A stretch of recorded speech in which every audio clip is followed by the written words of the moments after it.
Wala na ba talagang ibang paraan para hindi tayo mapalis dito? Nakakalungkot naman isipin dahil halos dito na tayo lumaki at tumanda. Tapos paalisin lang tayo ng ganun-ganun lang. Kaya nga hindi tayo dapat pumayag. Ipaglaban natin ang lupang ito. Hindi nila tayo mapapalis ng basta-basta. Pero ano nga bang magagawa natin? Sa kanila ang lupa at nakikitira lang tayo. Ay, Diyos ko! Paano na ba ito? Taon 1980, Kalangkang, Marinduque. Masayang naninirahan ang mga tao sa baryo Kalangkang, puno ng saya at pagkakaisa. Walang gulo at anumang alitan. Sa madaling salita, payapa ang pamumuhay ng mga naninirahan doon. Isa sa mga nakatira ay ang magtiyuhin na sina Christopher at Elena. Magkasundo ang dalawa sa lahat ng bagay at kung titingnan ay para na silang mag-ama. Mahal na mahal ni Christopher ang kanyang pamangkin na si Elena na tunay na anak niya kung paano niya ituring. Isinalba siya nito sa mga panahong lugmok siya dala ng pagkamatay ng kanyang asawa't anak dahil sa paglubog ng sinasakyang barko. Kasama na rin ang mga magulang ng dalaga kaya magmula noon ay silang dalawa na lamang ang nagdadamayan. Isang umaga, maayos na ba ang lahat? Yung mga palaro natin, yung mga pagkain, kumpleto na? Yung mga bata nandito na? Opo naman, Tiyo. Basta ako nag-asikaso, siguradong ayos yan. Ikaw talaga, oo. Ay, siya nga pala, Tiyo. Hindi raw makakarating si Kapitana. May biglaan daw kasi siyang kailangang puntahan, kaya tayo-tayo na lang daw po muna. Ganun ba? Di sige, ayos lang naman. Tayo na't simulan na natin ang pagdiriwang. Piyesta sa kanilang baryo nung araw na yon, kaya nagtipon-tipon ang lahat. Maraming mga palamuti sa paligid. May ingay ang mga bata at nagtatawanan na rin ang mga nakatatanda. May mga palaro at higit sa lahat, inaabangan na ng karamihan ang libreng pagkain. Bukod sa kapitana at iba pang mga opisyal ay sina Christopher at Elena ang pinagkakatiwalaan at namamahala sa katahimikan ng baryong yon. Parati silang nagre-representa sa tuwing may mga okasyon na magaganap at nagagawa naman nila ito ng maayos at malinis, kaya malaki rin ang tiwala sa kanila ng buong barangay. Habang nasa kalagitnaan ng pagdiriwang ay dumating naman ang isang magarang sasakyan na umagaw sa pansin ng ilan. Mula doon ay bumaba ang isang binata na hindi maipagkakaila na may taglay na kagwapuhan. Lumawak naman ang ngiti ni Elena nang masulyapan ang nasabing lalaki. Agad-agad siyang tumakbo papalapit doon. Angelo, uy, mabuti naman nakapunta ka. Akala ko hindi ka na darating eh. Hindi naman yata pwedeng hindi ako dumalo dito, di ba? At saka, hindi pa naman siguro ako huli. Muntik na. Bakit kasi ngayon ka lang? May ginawa lang ako. O tatayo na lang ba tayo dito? Hindi ba tayo pupunta ron? Ay, oo nga. Ang tagal mo kasing tumating eh. Lumapit na sila sa handaan at ipinagpatuloy na ang selebrasyon. Si Angelo ay anak ng isa sa mga tinuturing na pinakamayaman sa kanilang lugar. Pamangkin din siya ng tinaguriang mayor. Ang mga magulang niya ay amo ng pinagtatrabahuhang kumpanya ni Christopher. Bagamat siya ay anak mayaman, hindi naman naging hadlang yon upang makipagkaibigan at makihalubilo siya sa mga mahihirap na gaya ni Elena. Sina Angelo at Elena ay 3 taon nang magkaibigan. Nagkakilala sila na minsang dalhin ni Mayor si Angelo sa baryong yun. Sa lahat ng mga naninirahan sa baryo ay si Elena lamang ang naging malapit na kaibigan ni Angelo. Sa 3 taon nilang pagkakaibigan ay naging maayos naman ang kanilang samahan. O, iho, kumusta naman ang mga magulang mo? Balita ko ay pupunta sila ng ibang bansa. Oho, kaso ang papa lang ang pupunta ron. Magpapaiwan ho si mama. Oy, bakit daw? Ang akala ko ba'y magkasama sila?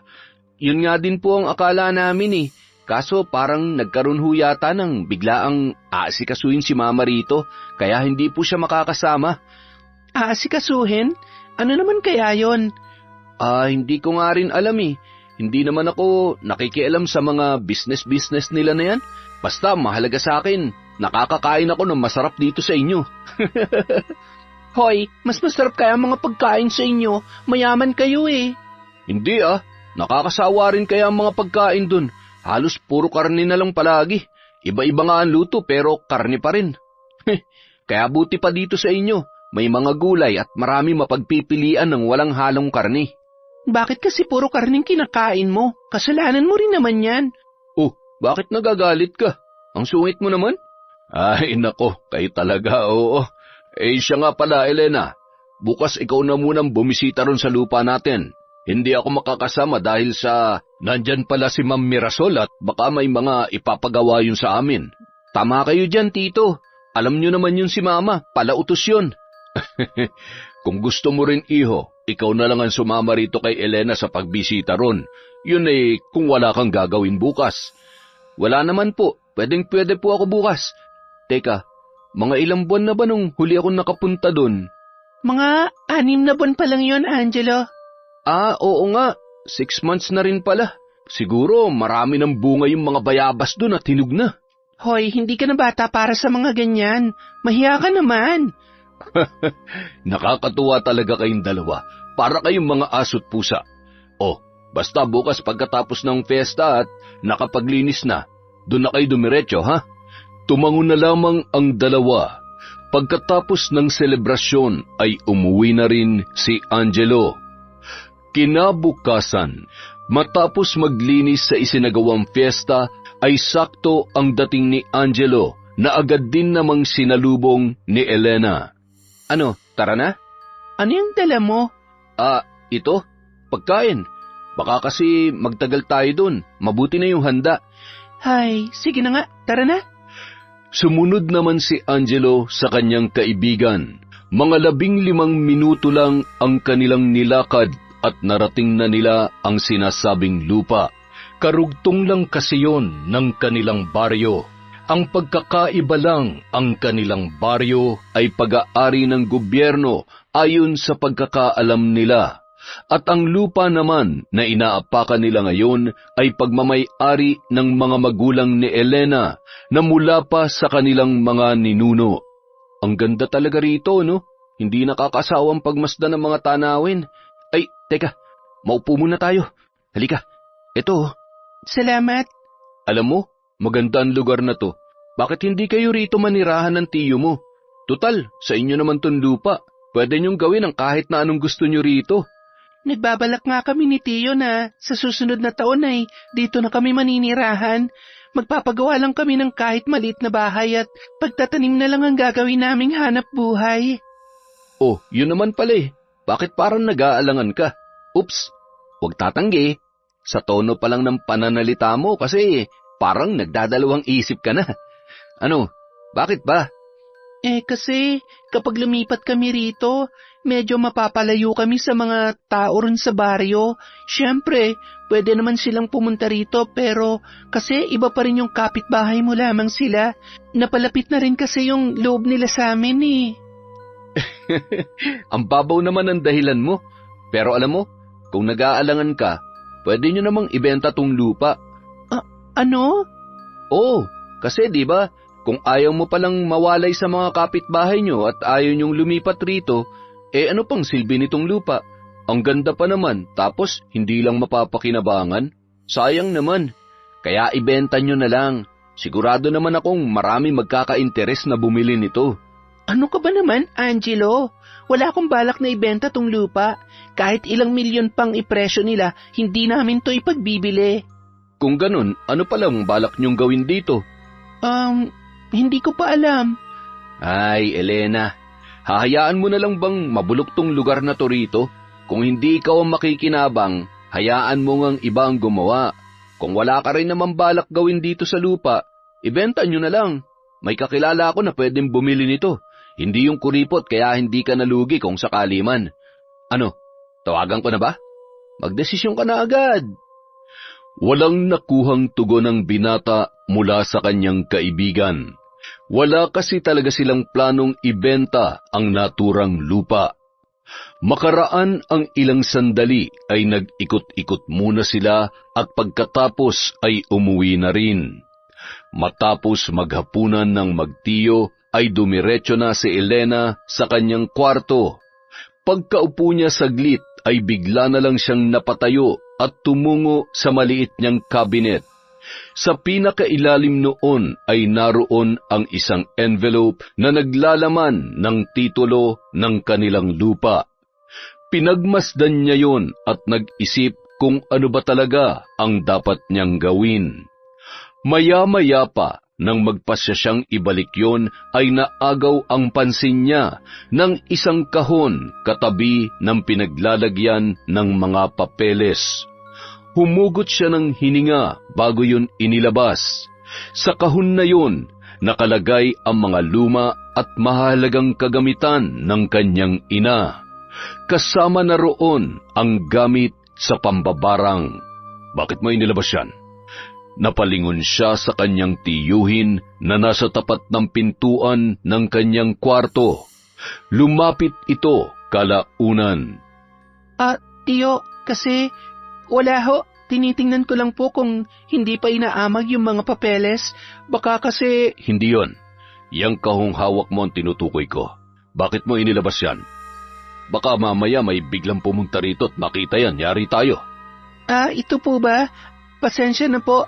Hindi ko naman po sinasadyang ilabas. Bakit hindi mo na lang kasi itapon ang mga yan? Po?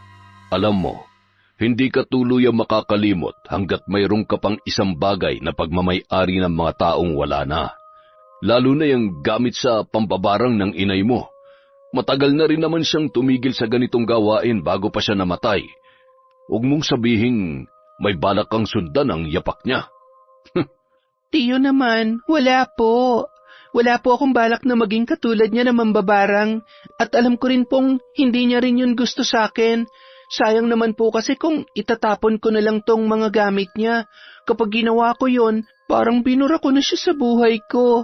Kaya hindi ko po itatapon ang mga to, Tiyo. Ay, oo siya, sige na.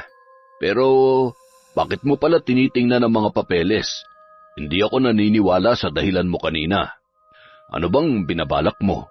Kasi po, sabi po ni Angelo kanina, kung wala rin naman daw po tayong balak na gawin sa lupa, ibenta na lang daw po natin, kesa naman walang makinabang doon. Ano? Sinabi niya talaga yon? Opo, ang totoo, bigla kong naalala na hindi lang pala yun ang unang beses na sinabi niya yun sa akin. Naaalala niyo pa po ba nung unang beses natin siyang dinala doon? Sinabi niya rin noon sa akin na maganda ang lugar na yon, kaya ba't di na lang natin ibenta? Nagtataka lang po ako na bakit parang gusto niyang ibenta natin yung lupa. Ay, ewan. Minsan po talaga, hindi ko maintindihan yung lalaking yun. Natahimik si Christopher at hindi agad nakatugon. Tila may kung anong pumasok sa kanyang isipan na kailangan niya pang iproseso.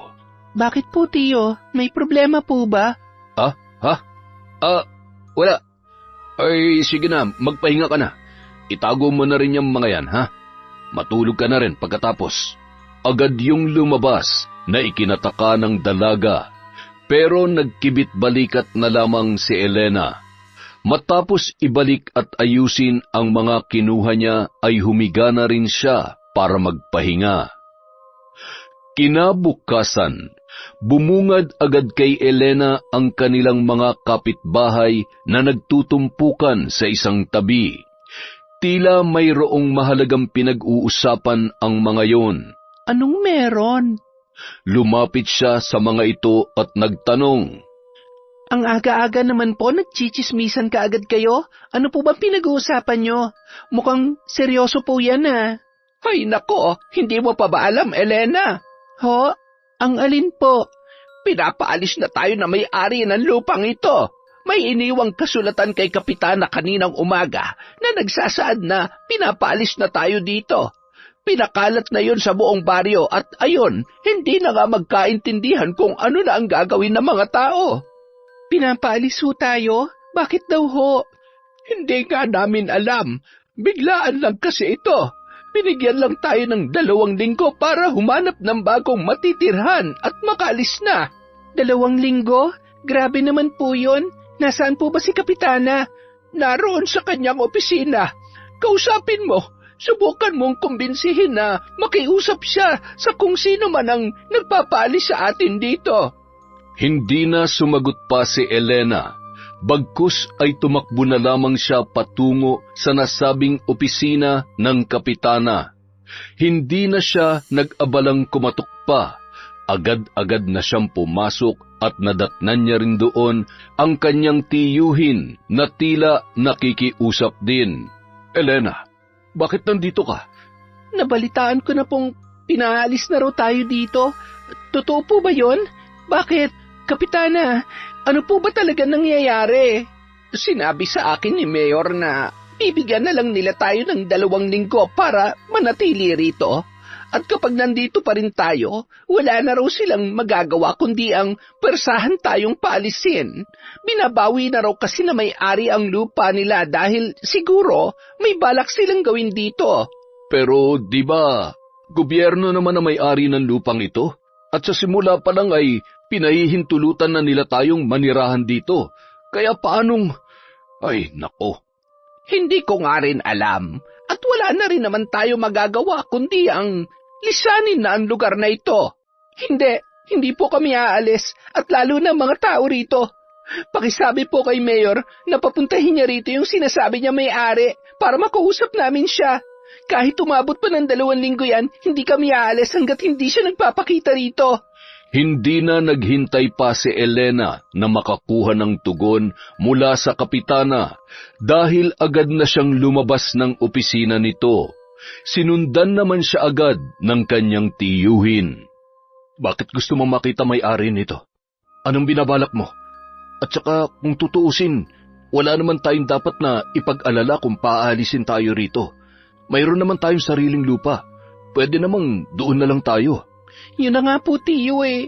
May mapupuntahan tayo pero yung mga kapitbahay natin, yung mga taong malapit sa atin, at lahat ng mga nakatira sa baryong ito, tiyak na wala silang mapupuntahan at kung meron man, yung ilan lang sa kanila at yung karamihan, sana sila pupunta, sana sila titira. Magpapalaboy-laboy na lang po ba sila, tiyo? Ay, naiintindihan ko naman na nagmamalasakit ka sa kanila. Ganon din naman ako, iniisip ko rin sila. Pero hindi na natin problema yon. Hindi mo na problema kung may mapupuntahan man sila o wala. Kahit na po, basta gusto ko pa rin makausap kung sino man ang taong yon. Dumiretso na ng lakad si Elena at hindi na hinintay pa ang kanyang tiyuhin. Kinabukasan, naging sentro ng atensyon ng mga taga-baryo ang isang magarang sasakyan na paparating. At bumaba mula roon ang isang maganda ngunit medyo may edad ng babae. Nakasuot yon ng mamahaling kasuotan. Teka, hindi ba yan ang ina ni Angelo? Bakit siya nandito? Baka naman gusto niya tayong tulungan. Tulungan? Baka naman sirain. Hindi niyo pa ba nahahalata kung sino siya? Ano bang pinagsasasabi mo riyan? Nanghuhusga ka na naman.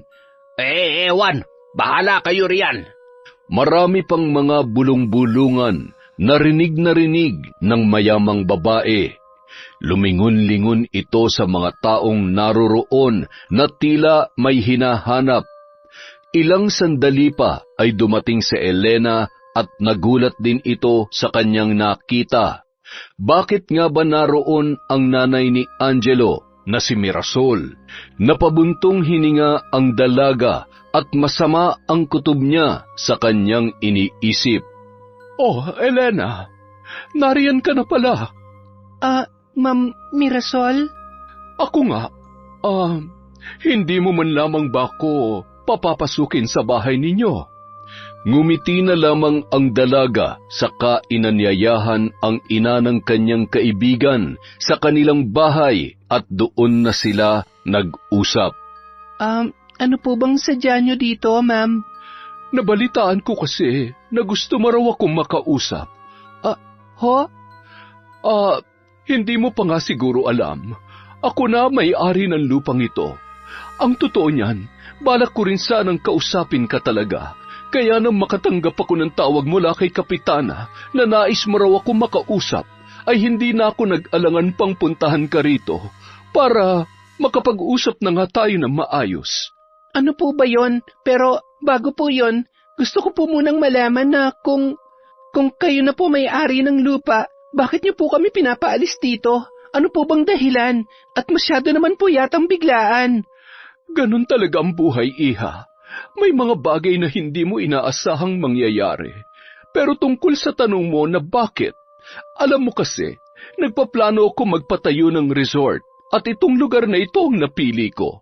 Maganda kasi rito at alam mo na, itsura pa lang ng lugar mukhang dadayuhin na agad ng mga turista, lalo na kapag pinaganda ito.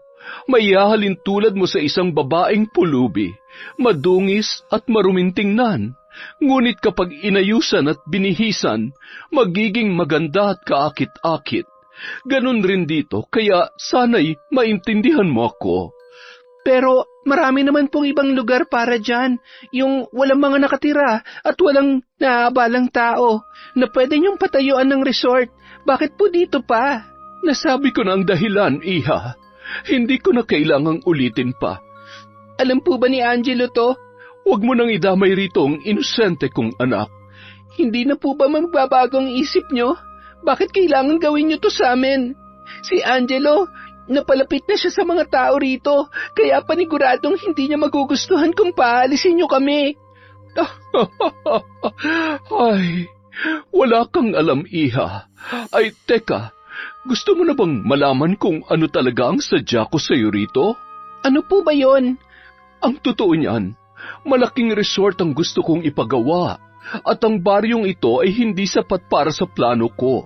Kaya naman naisipan kong bilhin rin ang katabing lupa nito na pagmamay-ari ng mga magulang mo. Hindi ba ang saya? Nang marinig yon ay biglang nag-iba ang timpla ni Elena. Tila bigla siyang nanghina. Ano ho?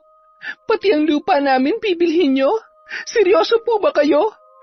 Mukha ba akong nagbibiro, Elena? Hindi po. Hindi po ako papayag.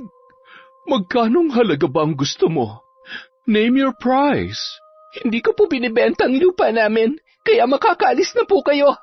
Business is business, iha. At gagawin ko ang lahat para makuha ang gusto ko, alang-alang sa negosyo ko. Hindi mo nga pala alam yon. Dahil isa ka lamang hampas lupa. Umalis na po kayo, bago pa mawala ang respeto ko sa inyo bilang tao at bilang ina ng kaibigan ko. Pag-isipan mong mabuti. Kung hindi kita madadaan sa pakiusapan, alam mo na ang kasunod nun. Mayroon ka lamang 5 araw para magdesisyon at sinisiguro kung kasabay ng pagbigay mo ng papeles ng lupa ay ang malaking halaga ng pera na matatanggap ninyo. Sige na, inaasahan kong hindi mo ako bibiguin. Kaibigan ka ng mahal kong anak. Pagkaalis ni Mirasol, napasalampak na lamang sa upuan ang dalaga at napasabunot pa sa kanyang sarili. Mukhang mas malala yata ang problema niya kumpara sa kanyang mga kapitbahay. Nagdaan ang mga araw, nanindigan si Elena na kahit na anong mangyari ay hinding-hindi niya ipagbibili ang kanilang lupa. 5 araw na rin ang nakalilipas at sa mga araw na yon ay patuloy siyang kinukumbinsi ni Mirasol sa pamamagitan ng mga tauhan nito. Minsan ay pinadadalhan pa sila ng masasarap na pagkain at kung ano-ano pa na maaari nilang magamit. Tinatanggap nila yon, ngunit ibinibigay lamang nila sa kanilang mga kapitbahay. Ang ilan din sa mga taga-baryo ay lumisan na, ngunit gaya ng inaasahan, mas marami talaga ang walang mapupuntahan kung sakaling aalis sila doon. Ang balak sana ng magtiyo ay iimbitahan nila ang lahat sa kanilang lupa para makapagsimulang muli, kaya lamang maging ang kanilang ari-arian ay pinag-iinteresan na rin ng mayamang babae. Pagkatapos ng 5 araw ay muling nagkausap sina Mirasol at Elena, ngunit hindi talaga pumayag ang dalaga. Naging dahilan yon ng pagkagalit ng matanda, kaya padabog itong bumalik sa sasakyan at nagsimulang mag-isip kung ano ang maaari niyang gawin. Isang umaga, nabulabog ang tahimik na pag-aalmusal ng magtiyo na magsisigaw ang isang lalaki mula sa labas. Agad-agad itong nilapitan ni Christopher. "Oh, bakit? Anong problema?" May nasusunog doon banda sa lupa ninyo. Kumakalat na ang apoy. Bilisan nyo!" Hindi na nagpatumpik-tumpik pa si Elena at agad na itong tumakbo. Sumunod na rin ang kanyang tiyuhin at ang lalaki. Napatakip na lang ng bibig ang dalaga sa kanyang naabutan. Nagtulong-tulong na rin ang mga taga-baryo para patayin ang apoy. Higit kalahating oras bago nila yung tuluyang naapula. Malawak ang napinsala ng sunog sa kanilang bukid. Ano raw ang pinagmulan ng sunog? Hindi namin alam, Christopher. Mabuti nga at nakita ng mga bata na naglalaro malapit dito na may nasusunog raw. Kaya sinabi agad sa amin at ipinaalam rin namin sa inyo. Nakakapanghinayang. Ang ganda pa naman ng lugar na ito tapos masusunog lang. Alam nyo, sa tingin ko talaga hindi ito aksidente o nagkataon lang. Mayroong nanadya na sunugin ito. Pero ang tanong, sino naman kaya yun? Sino pa ba? Di yung sakim na gustong bilhin ang lupa na ito at gusto tayong parisin dito sa baryo. Kung siya nga, hindi ako makapaniwalang magagawa ito ni Ma'am Mirasol. Alam nyo naman ang mayayaman. Mga ganid ang mga yan pagdating sa mga negosyo. Pera na lang kasi ang nagpapaikot sa kanila kaya kahit makagawa na sila ng masama, wala silang pakialam. Ay, dapat sa mga yan tinuturuan ng leksyon eh. Akala siguro nila porke mayaman sila, pwede na nila tayong apak-apakan. Pero ano nga ba magagawa natin? Wala naman, di ba? Mayaman sila, mahirap lang tayo. Bagsak ang balikat ni Elena na naglakad pabalik sa kanilang bahay. Hindi niya lubos maisip na mangyayari yun, at nahuhulaan niya na rin kung sino ang may kagagawan noon. Ilang sandali pa, napahinto ang dalaga nang harangin siya ng isang ginang at ng anak nitong batang lalaki. Elena, wala na ba talagang ibang paraan para hindi tayo mapaalis rito?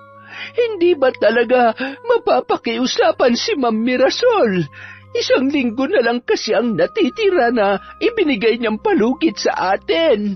Saan na tayo pupulutin pagkatapos nito? Ay, wala kaming ibang mapupuntahan. Paano na kami? Napaiyak na lang din ang dalaga kasabay ng pagluha ng ginang. Labis siyang naaawa sa kalagayan nito. Batid niya na may sakit ang babae, kaya hindi niya mapigilang mag-alala. Pasensya na po kayo. Kahit din po ako, hindi ko na alam kung anong gagawin ko. Nalilito na rin po ako. Ate, kapag po ba umalis kami dito, hindi ko na makikita ang mga kararo ko. At saka ang inay, hindi po siya pwedeng mapagod. Hindi rin pwedeng maulanan dahil nagkakasakit po siya kaagad at umuubo po siya ng dugo. Ano na lang po ang mangyayari sa amin kapag umalis kami dito? Magiging pulubi na po ba kami, ate? Lalong bumuhos ang masaganang luha ni Elena sa mga tinuran ng inosenteng bata. Isang bata na nag-aalala para sa kanyang ina. Batid niyang hindi naman niya responsibilidad ang mga yon, pero bakit nga ba pakiramdam niya sa kanya nakaatang ang lahat? Bakit nga ba pakiramdam niya na maging ang problema ng mga taga-baryo, lalo na ng mga napalapit sa kanya, ay pasanin niya pa rin? Pasensya na po talaga kayo. Hayaan niyo po, gagawa po ako ng paraan. Hindi ko lang maipapangako pero gagawin kong lahat na makakaya ko para manatili tayo rito. Alam mo, Elena, napakabuti mong bata. Tunay ngang napalaki ka ng maayos ng mga magulang mo at nariyan din ang tiyuhin mo para gabayan ka. Pero sa nakikita ko, mukhang malaki rin ang problema mo at hindi ka na makapagdesisyon kung ano ang iyong gagawin. Ang may papayo ko lamang bilang nakatatanda. Minsan, hindi naman masama na unahin mo ang iyong sarili kesa sa iba, lalo na kung makabubuti yun para sa'yo. Huwag mo nang intindihin ang iba. Kami, sino nga ba naman kami para problemahin mo pa? May kanya-kanya tayong buhay at yung buhay mo ang unahin mo bago ang iba. Pasensya na kung pakiramdam mo, pasanin mo kaming lahat. Basta, magdesisyon ka na lang sa kung ano talaga ang gusto mo at sa tingin mo'y makakapagpasaya sa'yo sa huli. Sige na, uuwi na kami. Maraming salamat, Elena. Sige po, salamat po sa payo ninyo. Kaya lamang, hindi ko po alam kung paano gagaan ang loob ko. Nagdaan pa ang mga araw. Ang buong akala ni Elena ay hindi na muling mauulit ang nangyaring sunog sa kanilang lupa. Nasundan pa yon ng 2 beses. Nagpapadala rin si Mirasol ng mga tauhan sa baryo at kinakausap ang mga tao roon na umalis na. At sa tuwing nagmamatigas ang mga tao ay nananakit ang mga yon. Sinisira ang mga bahay, binubutas at maging ang mga pananim sa bawat bakuran ay pinagsisisira din nila. Hindi makalaban ang mga kalalakihan dahil armado ang pumupunta at may dalang baril ang mga yon bilang panakot sa mga taga-baryo. Paulit-ulit nilang isinisigaw na kapag hindi pa sila tuluyang umalis, ay mapipilitan na ang mga kalalakihan na gumamit ng dahas. Ngunit ano pa nga ba ang kanilang ginagawa? Hindi pa ba maituturing na karahasan ang pagsira sa kabuhayan at bahay ng mga taga-baryo? Kaya naman dahil doon, bagamat ang iilan ay walang mapupuntahan, napilitan na lang silang umalis dahil sa takot na baka sa susunod ay saktan na sila ng mga yon. Samantala, sa bahay ng magtiyuhin. Grabe na po ang ginagawa nila, tiyo. Hindi na po ito makatao. Pati yung mga inosente sasaktan na raw nila. Hindi ko akalain na ganyan pala kasama si Ma'am Mirasol. Ano nang gagawin natin? Ang totoo niyan, kinausap niya ako nung isang araw. Ano po? Ano mga sinabi niya sa inyo? Wala namang bago. Dahil hindi kanya makumbinsi, ako na ang kinausap niya. Marami siyang ipinangako na gagawin kung sakaling ipagbibili natin sa kanya ang lupa. Ano naman po ang sabi niyo? Pumayag po ba kayo, tiyo? Ay, nag-alok siya ng 500,000 para sa lupa at magkakaroon tayo ng libreng bahay sa loob ng 1 taon. Bibigyan niya rin tayo ng maayos na trabaho kaya hindi na natin kailangang problemahin ang mga gastusin. Tiyo, huwag niyong sabihin... Hindi. Mali ka nang iniisip. Hindi naman ako pwedeng magdesisyon ng ako lang. Pero, Elena, bakit hindi na lang natin ibigay sa kanya ang gusto niya para wala ng gulo? Tiyo naman, nangako po ako sa mga magulang ko na kahit na anong mangyari, hindi ko ipagbibili ang lupa. At alam niyo rin po na kung nabubuhay lamang sila, yun din ang magiging desisyon nila. Tapos ano, patuloy tayong magmamatigas? Pero wala naman po sila magagawa hanggat nasa atin ang titulo ng lupa. Kahit na anong gawin nila, hindi nila makukuha yon. Hindi nga mapupunta sa kanila, pero nakita mo naman kung anong ginagawa nila. Sinusunog nila. Paano pa natin mapapakinabangan yun?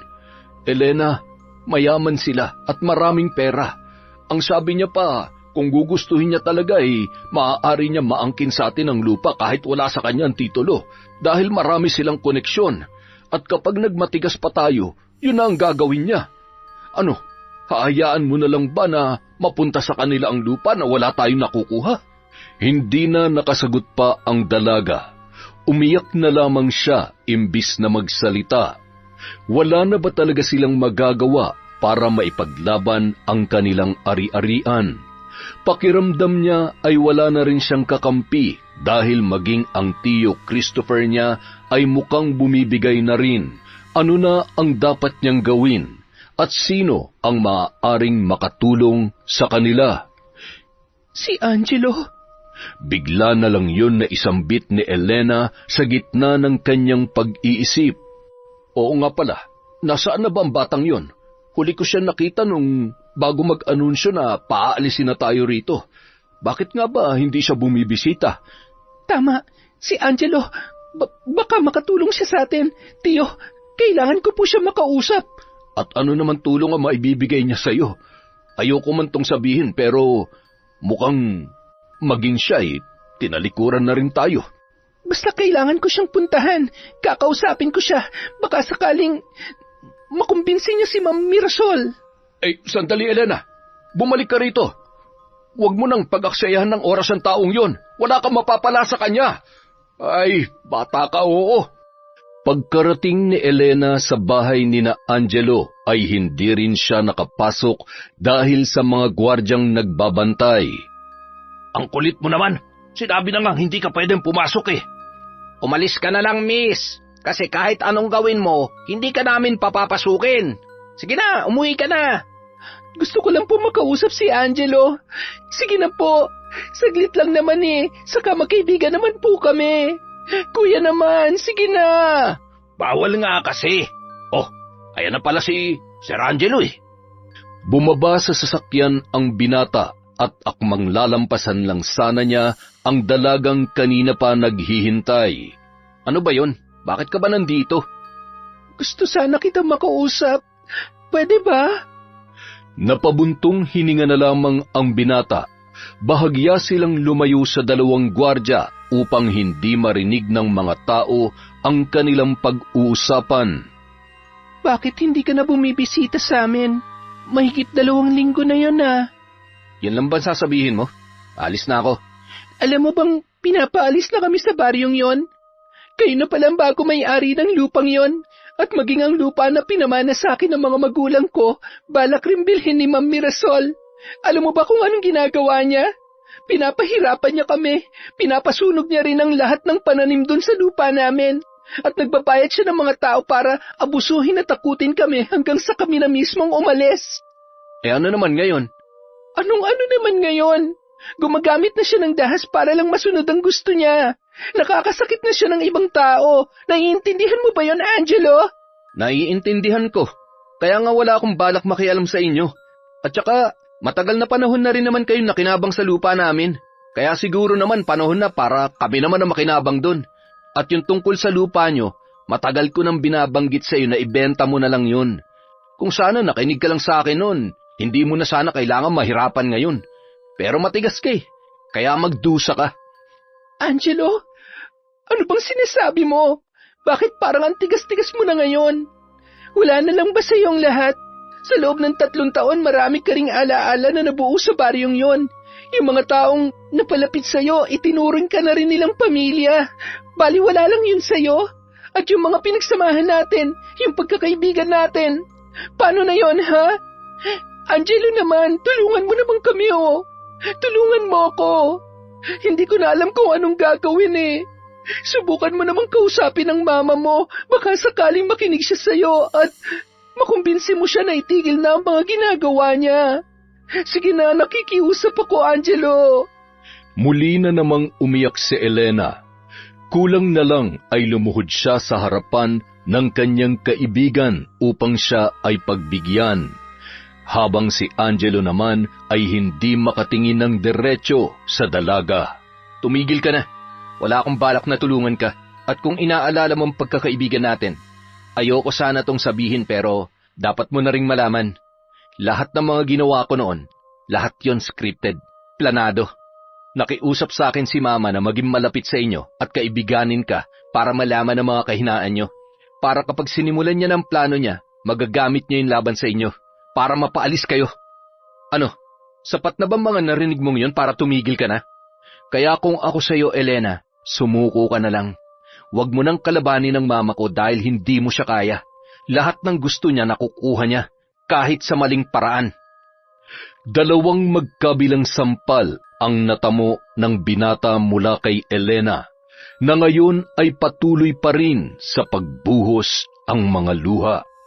Ang sama mo! Para yan sa panloloko mo sa akin at sa mga taga-baryo. Wala kayong pinagkaiba ng nanay mo. Para kang aso na sunod-sunuran lang sa kanya. Itong tandaan mo, Angelo. Pagbabayaran niyo tong ginawa niyo, lalo na yung ganit mong ina. Hindi ako papayag na dito na magtatapos ang lahat. At higit sa lahat, hindi ako papayag na makuha niyo sa akin ang lupa. Ipaglalaban ko yon kahit ano mangyari, kahit magsama kayo ng nanay mo. Pinagsisisihan kong nakilala kita, Angelo! Bago umalis ang dalaga, nag-iwan ito ng masamang tingin sa lalaki. Natulala na lamang ang binata na mabigat ang bawat paghinga dahil sa emosyon na kanina niya pa pinipigilan. Panay ang iyak ni Elena habang patakbong naglalakad pabalik sa kanila. Hindi niya matanggap ang mga sinabi ng itinuring niyang kaibigan. Pakiramdam niya ay napakahina ng kanyang utak para magpauto doon. Sa 3 taon nilang nagkasama at pagiging magkaibigan ay hindi niya akalain na lahat ng ipinapakita nito ay pagpapanggap lamang. Maya-maya pa, napatigil siya na maagaw ang pansin ng isang sasakyan na nakaparada sa isang tabi, at halos manlaki ang kanyang mga mata nang makita mula sa nakabukas na bintana ang 2 taong naghahalikan. Ang babae ay walang iba kundi si Mirasol, at ang lalaking kasama nito ay pamilyar sa kanya. Ang lalaking yon ay walang iba kundi ang driver nito na kasama nung unang beses na pumunta yon para siya ay kausapin. Hindi siya maaaring magkamali. Bagamat nagulat ay napatawa na lamang ang babae. Kumuha rin siya ng bato at walang pag-aalinlangang ipinukul yon sa sasakyan at muntikan pang tamaan ang dalawa. Naging dahilan din yon para makuha niya ang atensyon ng mga ito, pero dumiretso na lamang siya sa paglalakad na parang walang nangyari. At gaya nga ng kanyang inaasahan, tinawag siya ni Mirasol kaya napahinto ang dalaga. Anong nakita mo, ha? Meron ba? Parang wala naman. Ang nakita ko lang ay kung gaano kawalang kwentang babae ang nanay ni Angelo. Imbis na mainis, ay natawa na lang si Elena nang sampalin siya ni Mirasol. Wala na siyang pakialam kung nagmukha man siyang walang respeto sa taong nakatatanda sa kanya. Masyado nang maraming nagawa ang babaeng yun sa kanyang buhay, kaya ang lahat ng respetong natitira para dito ay tuluyan nang nawala. Ang lakas ng loob mo magsalita ng ganyan. Sino ka ba sa akala mo, ha? Grabe ka. Ang tanda-tanda mo na lumalandi ka pa rin? Alam ba to ni Angelo o ng asawa mo? Malamang hindi. Hindi ka naman tanga para magpahuli. Hindi ka lang palaganit sa lupa. Malandi ka rin. Nakakadiri kayo. Bakas sa mukha ni Mirasol ang pagpipigil ng galit. Kulang na lang ay mamula ang kanyang pisngi dahil sa kanyang nararamdaman. Hoy, ikaw, ano bang gusto mo, ha? Ay, teka. Huwag mong sabihin gagamitin mo ang mga nakita mo ngayon para lang hindi na ako magpumilit na bilhin ang lupa nyo at palayasin kayo. Ha, sa tingin mo, may maniniwala sa'yo? Wala. Kaya nga wala na akong balak magsalita. Pagod na ako. Gusto mo yung lupa, di ba? Eh di sa'yo na. Bukas na bukas rin dadalhin ko na sa'yo mga titulo nun. Tama si Angelo. Wala akong laban sa'yo kaya hindi kita lalabanan sa ganung paraan. Ano, masaya ka na? Mabuti naman kung ganon. Natauhan ka na rin. Maganda yan para hindi ka na mahirapan.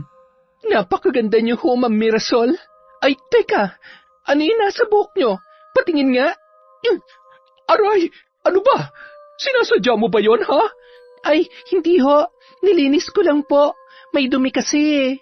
Sige na ho, Magkita na lang tayo bukas para sa mga papeles at yung mga pinangako nyo kay Tio Christopher, siguruhin yung tutuparin nyo ang mga yon. Hindi na nag-abala pa si Elena na makakuha ng sagot mula sa kanyang kausap dahil agad na siyang umalis. Nang makalayo na ito, saka naman lumapit ang lalaking kasama ni Mirasol na kanina lang ay may distansya ang layo. Naniniwala ka ba sa kanya na hindi siya magsasalita tungkol sa nakita niya kanina? Mukha naman siyang seryoso.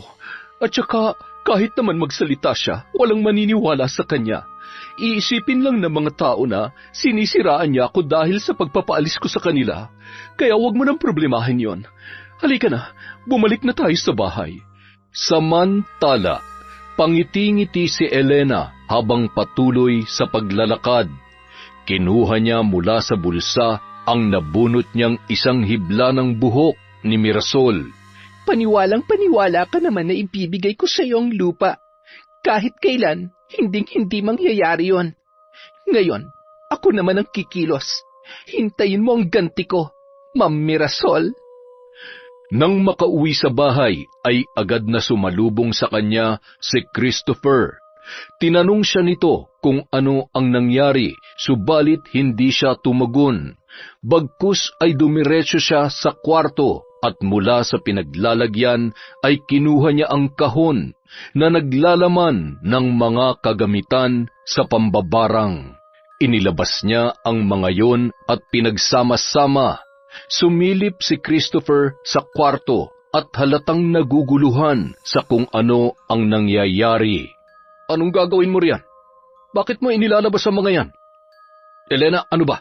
Tinatanong kita, sagutin mo ako. Gaganti po ako sa Mirasol na yon. Sobra-sobra nang ginawa niya kaya dapat siya magbayad.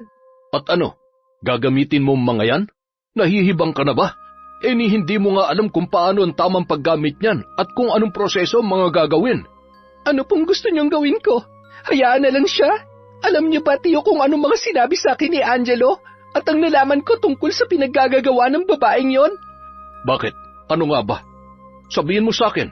At kapag sapat na dahilan yan para gumamit ka ng kapangyarihan ng dilim, hahayaan kita. Pero kung hindi, ibibigay mo yan sa akin at susunugin ko para wala nang makinabang sa mga yan. Naiintindihan mo ba, Elena? Si Angelo po. Lahat ng mga ipinakita niya sa atin noon, lahat yun pagpapanggap lang.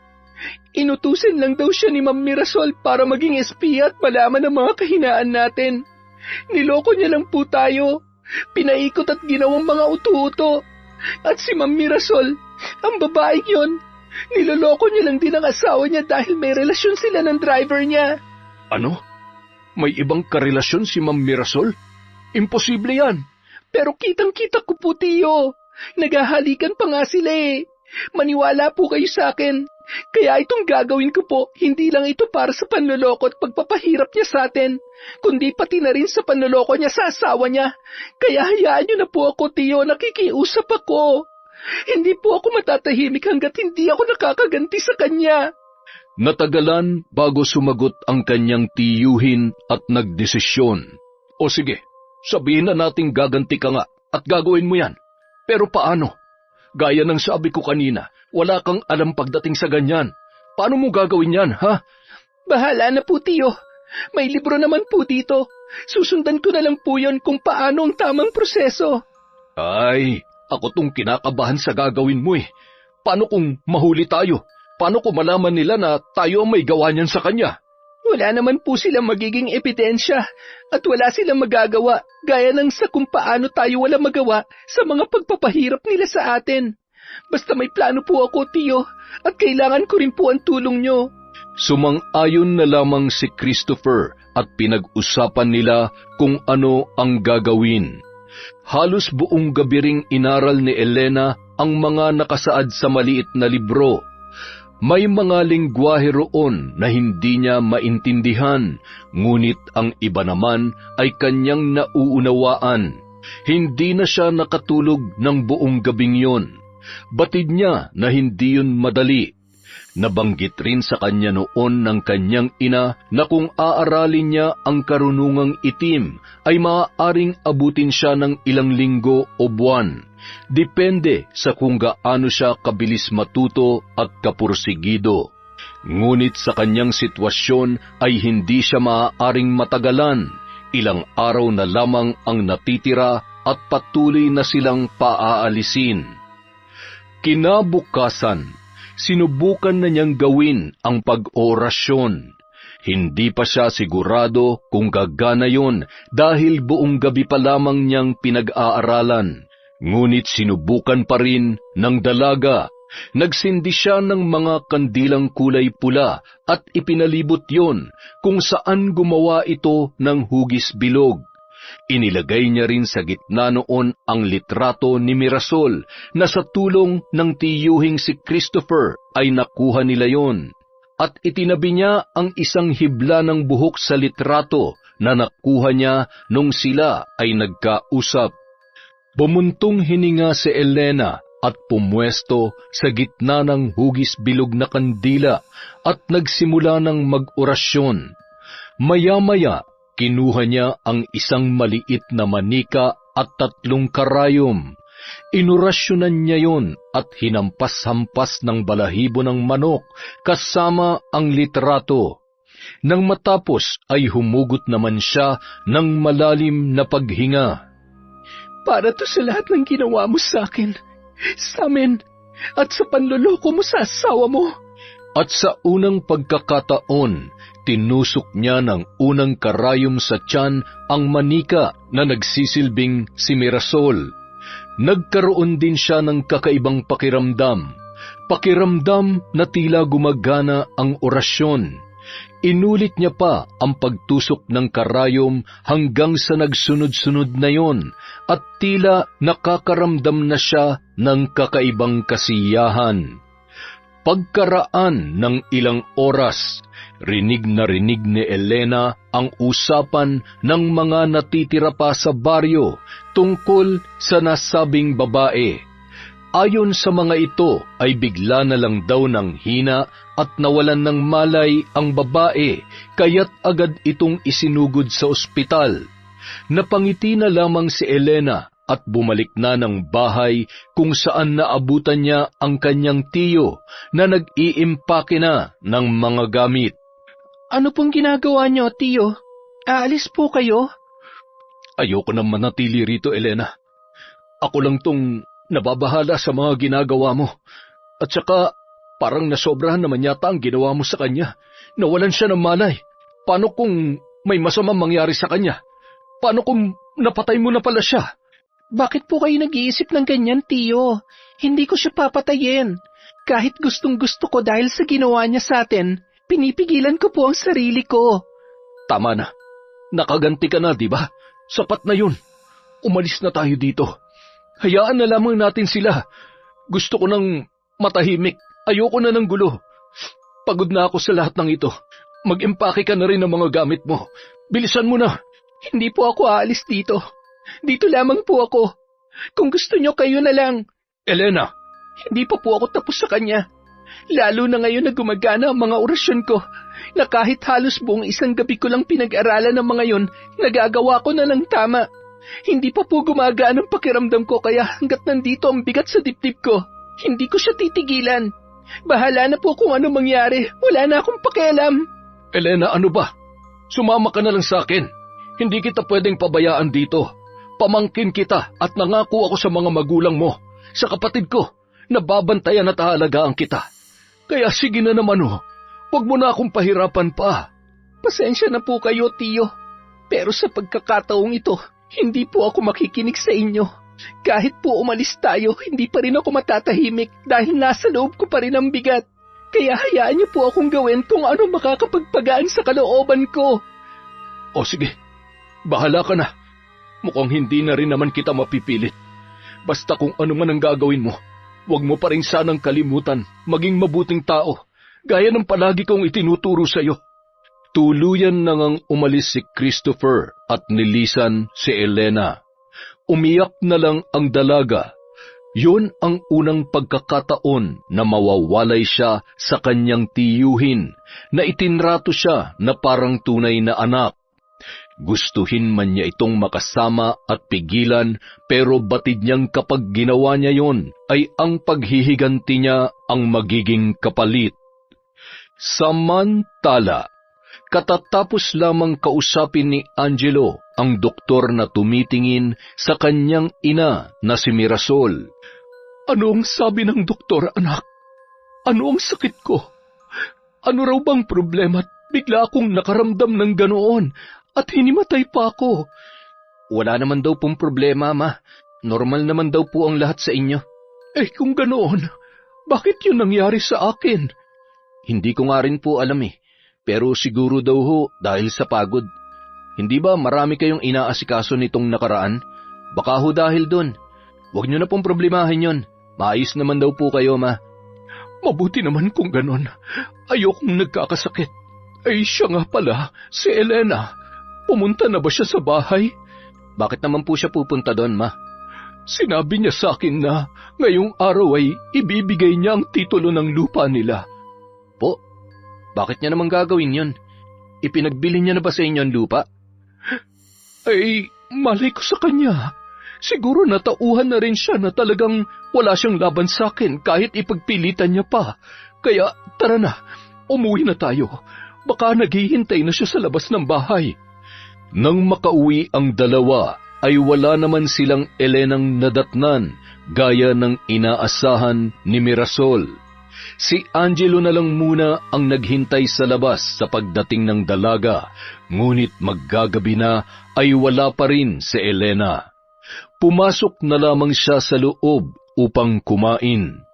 Habang nasa hapagkainan ang mag-ina, bakit kaya hindi sumipot ang babaeng yon? Ang lakas ng loob niyang paasahin ako. Bukas na bukas rin ay pupuntahan ko siya. Hayaan niyo na lang siya, Ma. Anong hayaan? Hindi pwede. Kung kailan abot kamay ko na ang pinaplano ko sa kapa ko susuko, malaki-laki na rin ang nagagastos ko para sa proyektong ito, kaya hindi ako pwedeng basta sumuko. Ay, teka nga pala, huwag mong sabihin, lumalambot ka na sa kanya, ha? Ayusin mo ang buhay mo, Angelo. Ang babaeng yun ay... Magpahinga na po kayo. Aakyat na ako.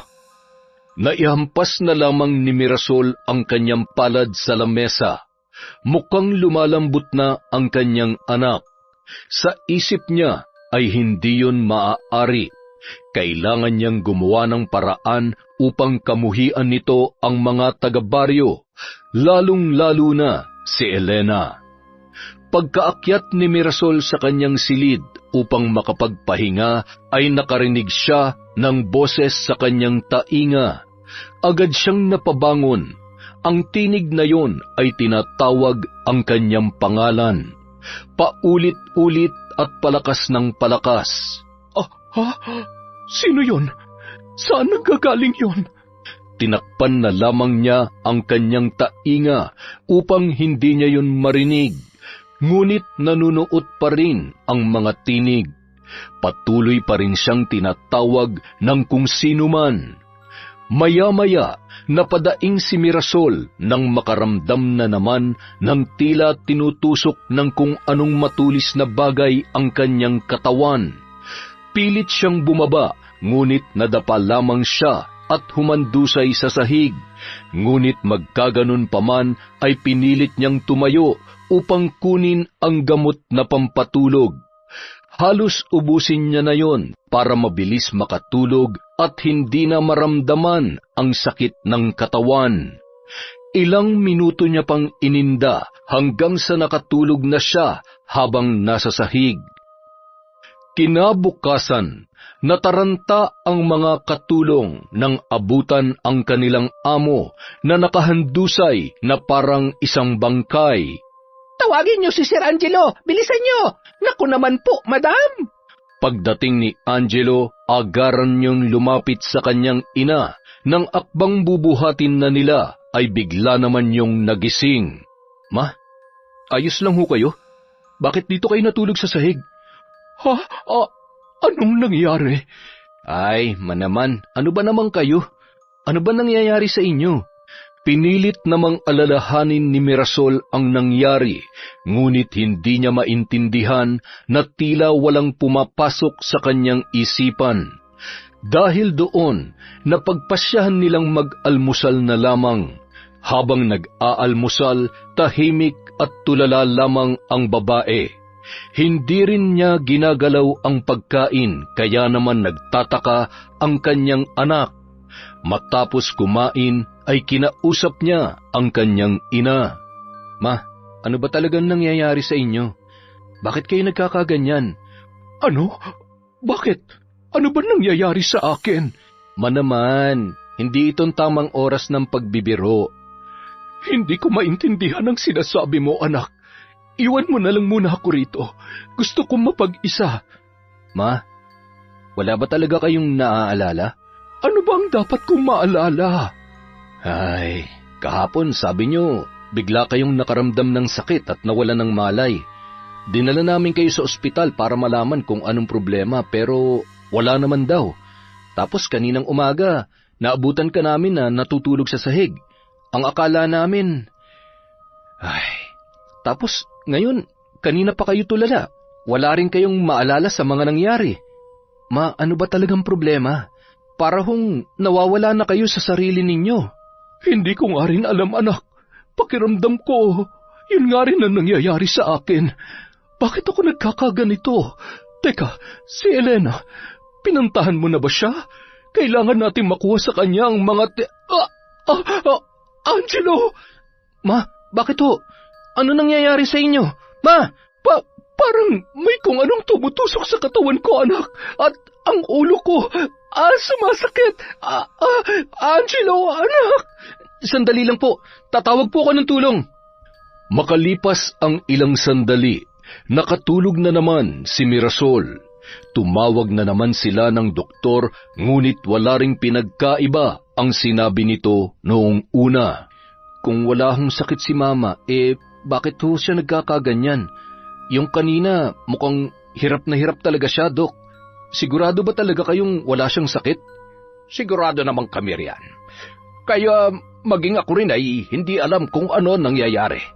O baka naman ho ano? Ay, ayoko man tong sabihin pero baka may sakit sa utak ang mama mo. Ano? Sinasabi niyo bang baliw siya? Hindi naman sa ganon. Pero hindi ba ang sabi mo, sumasakit ang ulo niya at pakiramdam niya'y may kung anong tumutusok sa katawan niya. Tulala, hindi makaalala at parang wala sa sarili. Pero wala namang kaming makitang problema sa lahat ng medical tests niya. Wala siyang sakit. Baka naman hallucination niya lang ang lahat ng yon. Baka sa dami niyang iniisip kaya siya nagkakaganon. Ibig niyo po bang sabihin may tsansa na mabaliw si Mama? Parang ganoon na nga. Kadalasan kasi, ganun ang pinagmumula ng pagkasira ng isip ng isang tao, hanggang sa mabaliw na. Ay nako. O siya, sige, mauna na ako. Tawagan mo na lamang ako kung sakaling magkakaproblema ulit. Sige po, salamat po sa pagpunta ninyo. Pagkaalis ng doktor, saka naman lumapit si Angelo sa natutulog niyang ina. Nag-aalala na ang binata para rito. Nais niya sanang tawagan ang kanyang ama upang ipaalam ang mga nangyayari, subalit batid niyang marami rin niyang ginagawa. Ayaw niya nang dagdagan pa ang mga isipin noon. Nagpasya si Angelo na tumungo sa baryo, ayon na rin sa kagustuhan ng ina upang makausap ang mga taga roon.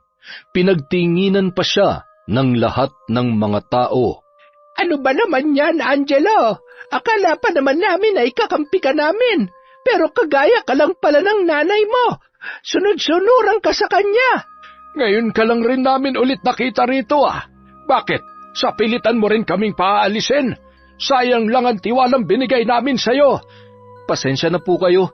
Sumusunod lang po ako sa utos ng mga magulang ko. Bakit? Wala ka bang sariling... Hayaan niyo na po siya. Oh, Elena, nandiyan ka pa na. Mas mabuting hayaan na lang natin siya. Para kasi siyang aso na sunod-sunuran sa kanyang amo. Elena, pwede ba tayong mag-usap? Yung tayong dalawa lang? Pumunta sila sa isang lugar kung saan walang makakarinig sa kung anuman ang kanilang pag-uusapan. Nandito ako para sa titulo ng lupa. Ang sabi kasi ni Mama, balak mo na ro yun ibigay sa kanya. Ang kaso, hindi ka naman pumupunta sa bahay. Ang balita ko, nababaliw na raw ang mama mo. Totoo ba yon? Paano mo nalaman ang tungkol doon? Mabilis kasing kumalat ang balita, kaya hindi na bago yon. Lalo na kung tungkol sa mama mo na isang ganid at sakim sa lupa. Pwede ba wag mo siyang pagsalitaan ng ganyan? Bakit hindi? Totoo naman ang sinasabi ko Sabihin mo nga, Elena, may alam ka ba sa nangyayari kay Mama? Ikaw ba may gawa nun? Ano naman ang kinalaman ko doon? Kasalanan ko ba kung ano nangyayari sa kanya? Nandun ba ako para gawin yon? Huwag mong isisi sa ibang kabaliwan ng mama mo. Kung ano man ang nararamdaman niya ngayon, dapat lang yun sa kanya dahil masama ang ugali niya at malandi siya. Anong sinasabi mong malandi? Hindi mo alam? Sa lawahan ng mama mo. Ay, bakit ko ba sinabi? Mabuti pa ikaw na lang ang umalam. Tutal wala na akong pakialam sa'yo. Kakarmahin din siya at hihintayin ko na lang na mangyari yon. Ibang-iba ka na, Elena. Parang hindi na ikaw yung naging kaibigan ko. Kaibigan? Kailan ba tayo naging magkaibigan?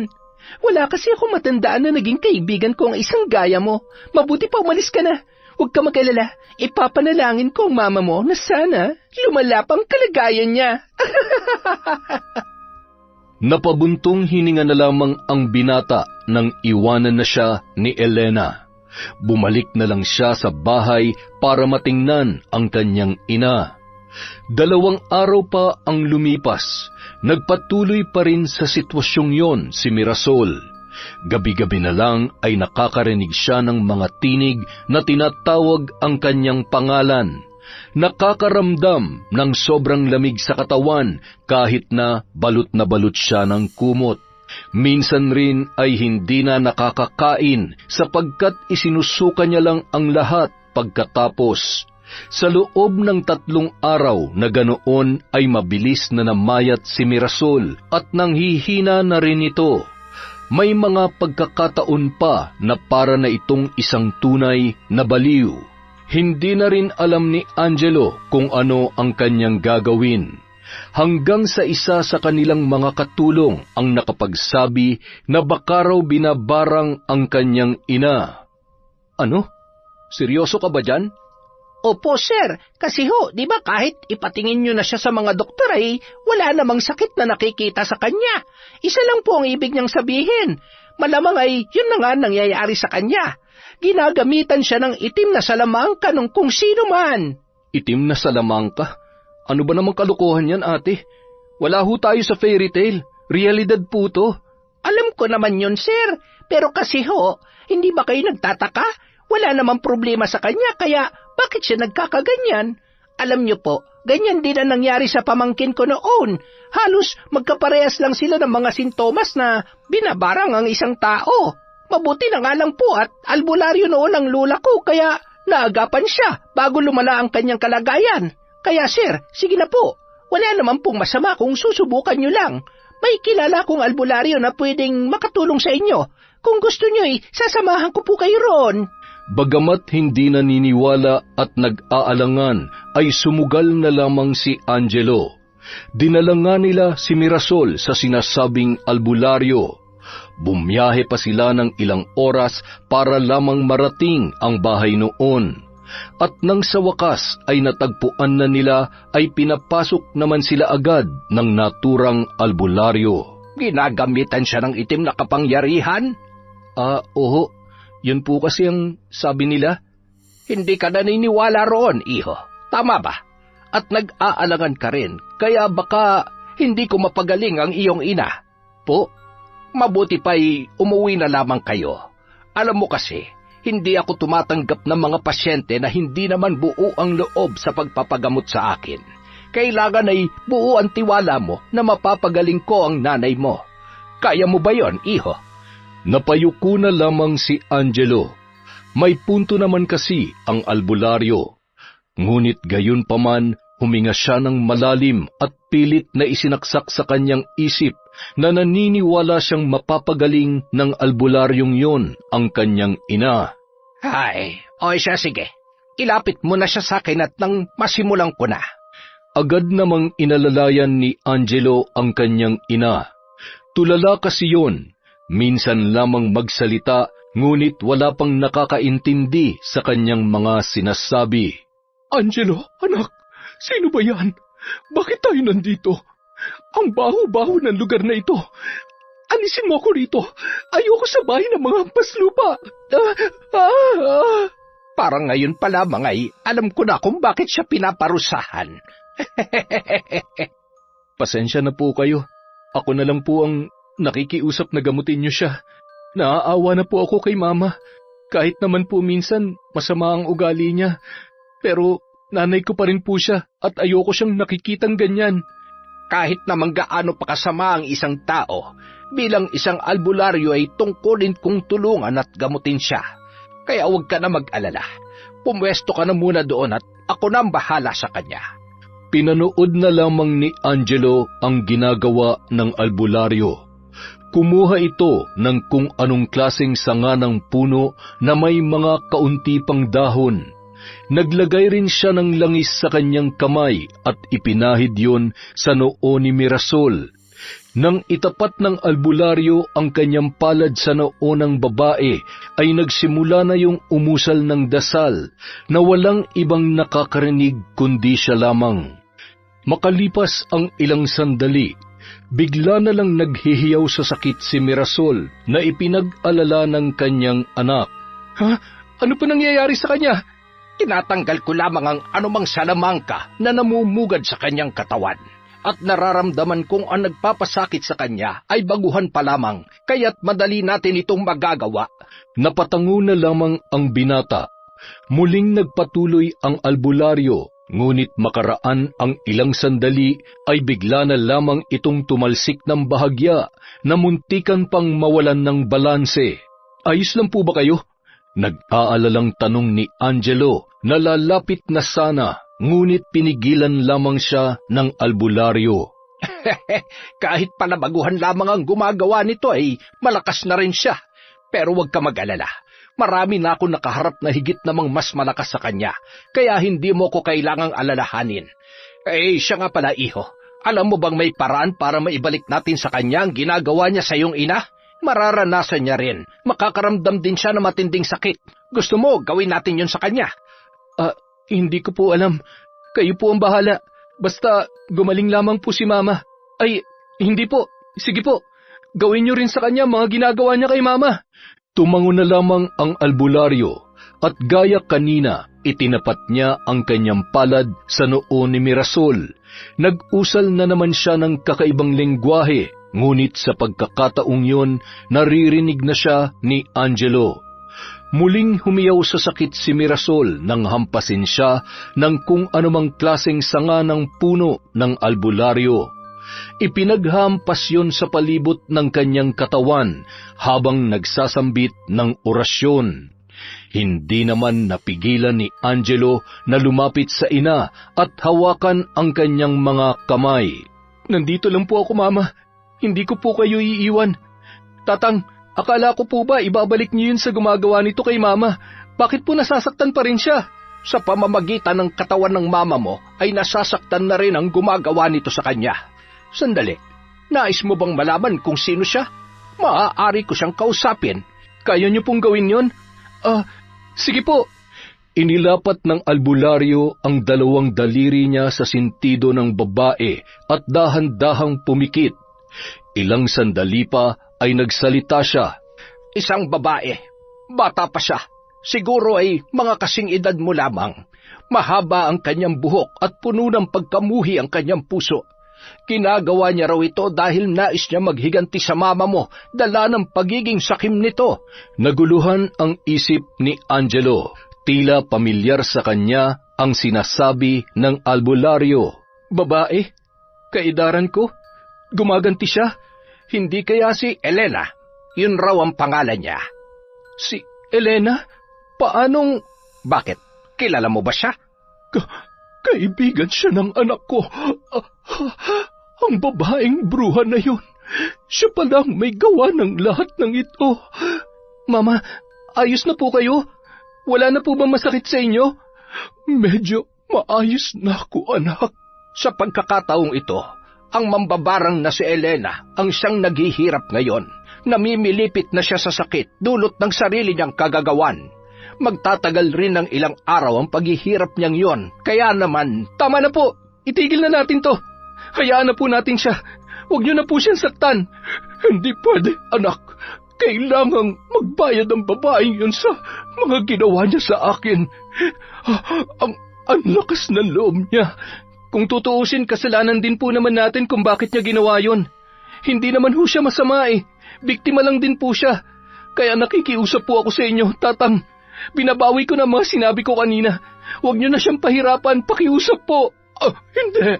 Hoy, ikaw. Pahirapan mo ang babaeng yon. Babayaran kita kahit na magkano. Basta makita ko siyang tama na, Ma. Alam ko rin po ang totoo na niloloko niyo si Papa at maging ako na anak niyo. Ano bang sinasabi mo, Angelo? Nang sabihin sa akin ni Elena na salawahan kayo, nagtaka talaga ako, kaya nag-imbestiga ako. At doon ko nalaman na tama siya. Kayo ng driver mo, may relasyon kayo matagal na. Hindi lang si Papa niloko niyo, kundi pati na rin ako. Pero ipinagsawalang bahala ko muna yon dahil mas iniisip ko ang kalagayan niyo. Kaya nagpanggap akong walang alam. Akala ko pagkatapos nito matatauhan na kayo pero puro paghihiganti pa rin palang nasa isip niyo. Kailan ba kayo titigil? Anak, hindi ganoon yon.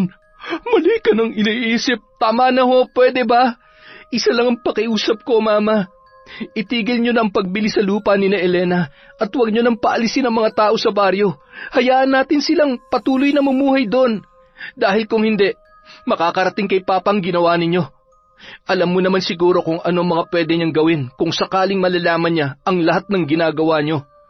O kaya naman, magsama na lang kayo ng lalaki nyo. Sapat na sa akin na makita na maayos ang kalagayan nyo, Ma. Angelo, sandali lang. Pag-usapan natin to, Angelo. Umalis ang binata at iniwan sa albularyo ang kanyang ina. Dumiretso si Angelo sa baryo at agad na tumungo sa bahay ni na Elena. Halos manlumo siya nang maabutan itong nakaupong nakasandal sa pader ng bahay at halatang nanghihina pa.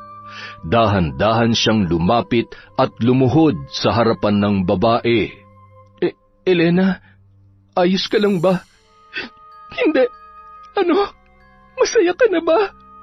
Patawarin mo ako. Kasalanan ko ang lahat. Tama ka. Salawahan nga si Mama. At kung hindi lang rin ako naging sunod-sunuran sa kanya at kinampihan siya, hindi sana ito mangyayari. Sana mapatawad mo ko, Elena. Patawarin mo rin ako, Angelo.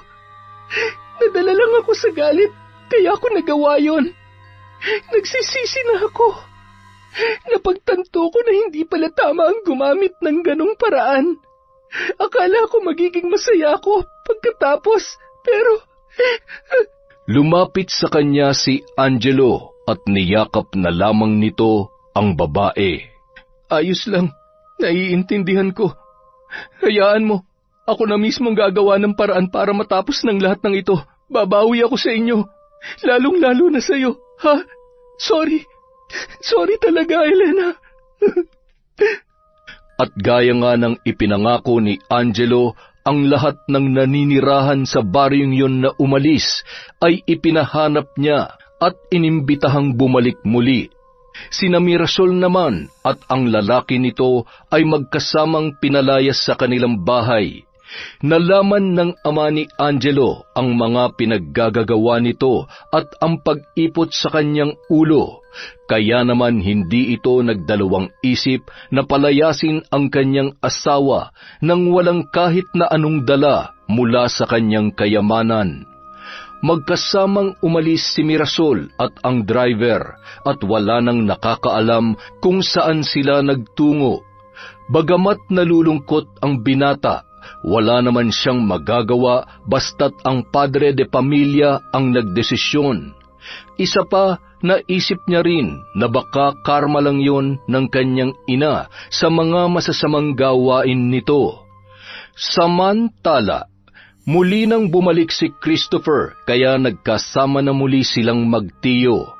Muli namang nanumbalik ang pagkakaibigan nina Angelo at Elena.